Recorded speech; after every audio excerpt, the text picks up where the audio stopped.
ಶುಭವಾಗಲಿ ಗೆಳತಿ ಶುಭವನ್ನೇ ಕೋರುವೆ, ಸುಖವಾಗಿ ಬಾಳು ನಾಳೆ ಎನ್ನುವೆ.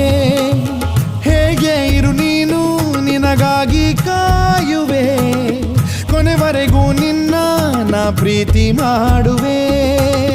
ಬದಲಾದರೂ ಋತುಮಾನವು ಬದಲಾಗದು ನನ್ನ ಪ್ರೇಮವು.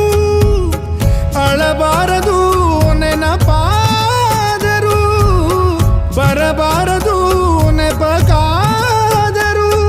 ಓನಲ್ಲೇ ನೀನಿಟ್ಟ 7 ಹೆಜ್ಜೆ ಏಳಿಗೆ ಆಗಲಿ, ನೀ ಹೋಗಿ ಬಾರಮ್ಮ 3 ಕೋಟಿ ದೇವರು ಕಾಯಲಿ.